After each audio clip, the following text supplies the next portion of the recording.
To that story, an alleged Chinese spy, Yango Tengbo, who apparently is called Chris Yang, was unmasked today, for want of a better phrase, by the High Court, releasing his name just ahead of, in fact, Richard Tice. We just heard from him. He was going to use parliamentary privilege to name this guy, who apparently has very close links with Prince Andrew. Interesting what Richard Tice said. He feels the establishment were very worried about this guy, which they tried to cover it up, but actually the court changed their minds. And he thinks, and he's not a fan of Prince Andrew, but he said that Prince Andrew's been fed to the wolves. There are pictures emerging of Yang with Theresa May, with David Cameron, and yeah, this might be a big can of whoop-ass. Will Geddes, a security expert. Will, good evening. How are you, my friend?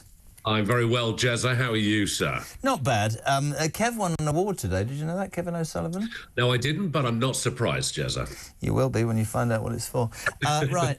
This gentleman, because this story's taken off, Will, and again, for you, what I wanted to talk to you about is people driving home, dealing with the kids, got this on, listening intently, probably not.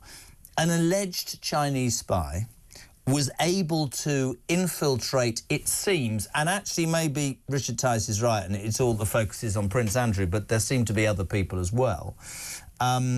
He seems to have been able to infiltrate some of the highest... I love the cat behind you. That's a good picture. Highest... That's brilliant. There you are. Look. Oh, having a scratch. The higher echelons of British society. How the hell does that happen, Will? That happens through very careful planning and tradecraft and years, decades, if not, or hundreds of years of experience. The Chinese are very good at espionage, Jezza. They've perfected the skills in doing this for many, many, many years.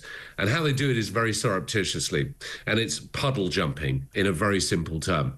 What they do is they acquire or socially engineer a contact which is going to be in a good position that can then introduce them to someone who's even in an even better position, and very slowly and very gently, again supported by what we call a legend or a cover story, which will be substantiated with business contacts, with other people that can verify them.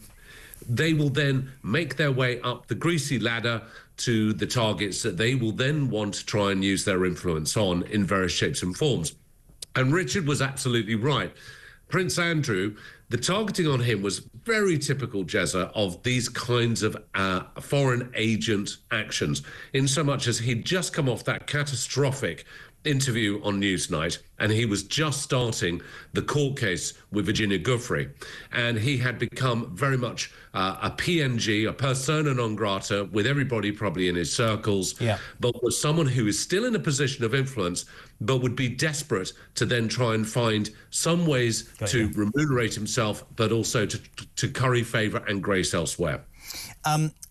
You said remunerate himself. Of course, most of the people talking about this are saying he's been able to stay in Royal Lodge. It's 300 grand a year. I live down the road from there, as you know, and then everybody makes that. And I'm not sticking up for Prince Andrew because he's an idiot. His choice. I mean, I've said it. I mean, his choice of friends. I mean, honestly, Jeffrey Epstein, Ghislaine Maxwell. I mean, you know, the list goes on. But what's interesting about this story and the traction this story is getting is how deep and how wide does this Chris Yang and other things happen?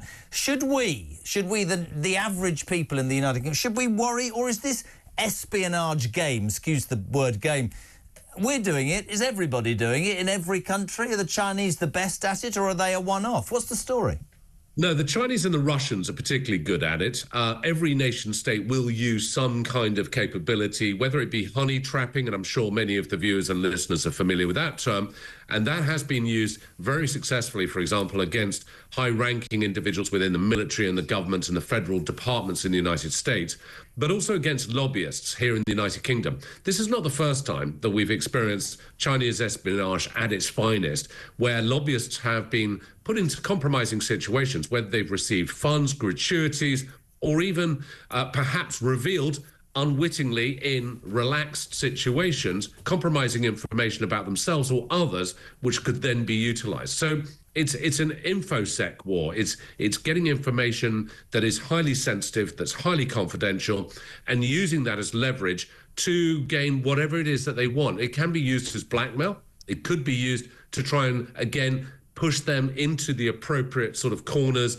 within the political infrastructure. or even at the back benches, and then utilize them to communicate a message indirectly. It's a game of chess, Jezza, and it's very, very cleverly played if it's done in the right hands. And in this instance, MI5 were very on their game. And when they captured his phone and they rinsed it, or imaged it, as we call it, a lot of very revealing information came out.